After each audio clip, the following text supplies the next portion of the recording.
राम राम।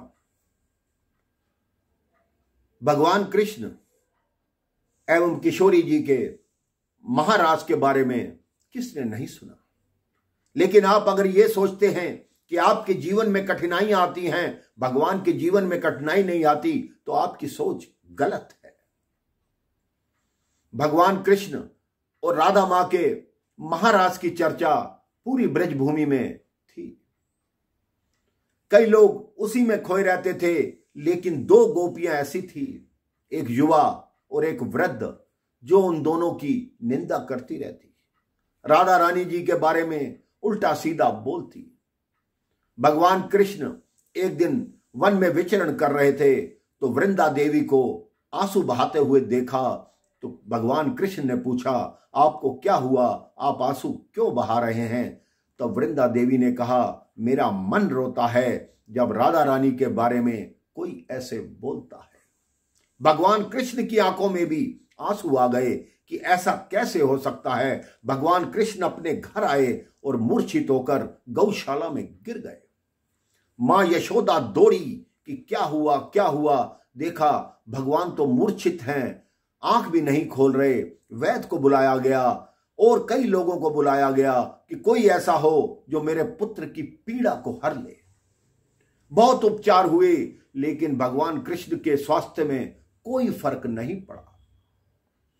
अब मां यशोदा ने ढिंढोरा पिटवाया कि कोई है जो मेरे पुत्र को बचा ले, कोई मेरे पुत्र का उपचार कर दे, मैं उसको मुंह मांगा पुरस्कार दूंगी। तब जंगल से एक तरुण योगी निकला। वो योगी शक्ल में, आकार में भगवान कृष्ण के जैसा ही दिखता था। ऐसा प्रतीत होता है कि भगवान कृष्ण ने ही योगी का रूप धारण किया और सीधा मां यशोदा के पास आए। उन्होंने कृष्ण जी को देखा, कहते हैं उपचार तो है लेकिन बहुत कठिन है। मां यशोदा ने कहा, आप उपचार बताएं, क्या उपचार है? उस वैद्य ने कहा कि आप एक सोने की कलसी मंगाइए। सोने की कलसी मंगाई गई, उसमें स्वर्ण कील से उन्होंने 1000 छिद्र किए। उसके बाद अपने थैले में से एक यंत्र निकाला और भगवान कृष्ण की एक लट काट ली। फिर वो लट काटकर यमुना किनारे आए। उस लट के एक एक बाल को लेकर वो जोड़ने लगे और वो लट इतनी लंबी हो गई कि नाव के द्वारा वो यमुना के दूसरे छोर पर गए। उस बालों की लट की एक छोर यमुना के उस तरफ बांधी, नाव से वापिस आए, दूसरी छोर इस तरफ बांधी और फिर कहा कि अब मेरा उपचार आरंभ होगा।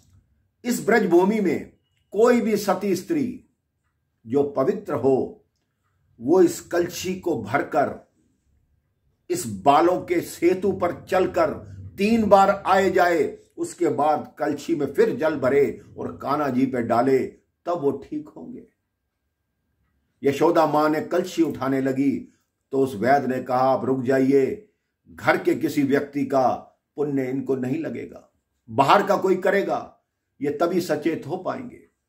अब सारी गोपियां देखने लगी कि हमारी तरफ मत देखो, हम तो पापिन हैं, हम कलंकनी हैं, हम नहीं कर सकती। सभी ने उस वृद्धा को और उस युवा को आगे किया जो राधा जी की निंदा किया करती थी। वो दोनों तैयार होकर आई। जैसे ही कलशी उठाई, उस सेतु पर पहला कदम रखा, धड़ाम से जमुना जी के बीच में गिरी और अपमानित होकर वापस चली गई। ऐसा ही हाल उस वृद्धा का हुआ। दोबारा सेतु बांधा गया। तब मां यशोदा को किसी ने सूचना दी कि मां यशोदा अब क्या होगा। तो उस वैद्य ने धरती पर मिट्टी पे लिखते लिखते कहा कि मैं गणना करके बता सकता हूं कि ब्रजभूमि में एक सती है, यदि वो आ जाए तो आपका पुत्र ठीक हो सकता है। उसका नाम राधा है। राधा जी को संदेश पहुंचा। राधा रानी को जैसे ही पता लगा कि भगवान कृष्ण अस्वस्थ हैं, वो अपनी सुध बुध खोकर भागी, सीधी उस गौशाला में आई। भगवान को देखकर उनके अश्रु रुक नहीं रहे थे। तुरंत यमुना के तट पर गई, वो कलशी उठाई, उस बाल के सेतु पर भागती हुई सबसे पहले उसे प्रणाम किया, उसके बाद भागती हुई 3 बार इधर से उधर गई। वो कलशी उठाई, सिर पर रखी, दोबारा भगवान के ऊपर जाकर जैसे ही जल डाला, भगवान खड़े हो गए जैसे सो के उठे। आकाश से पुष्प वर्षा होने लगी और जो गोपियां राधा मां की निंदा कर रही थी वही अपने आंचल बिछाकर राधा मां की अगवानी करने लगी। राधा मां आंखें नीचे नीचे किए हुए धीरे धीरे अपने घर को चल रही हैं और इनके मन में सिर्फ कान्हा जी का प्रेम है, कान्हा जी के लिए अटूट प्रेम है उनके मन में। तो मेरे कहने का आशय यह है कि लोग भगवान को भी नहीं छोड़ते, आप और हमारी क्या औकात है। इसलिए आप अपने मन में कभी ये मत लाइएगा कि ये दुनिया मेरे बारे में क्या कह रही है। यदि आप भगवान के मार्ग पे चलेंगे तो लोग आप पर 100 तरह के लांछन लगाएंगे, क्योंकि जिस मार्ग पर वो स्वयं नहीं चल सकते दूसरे को देखकर भी जलते हैं।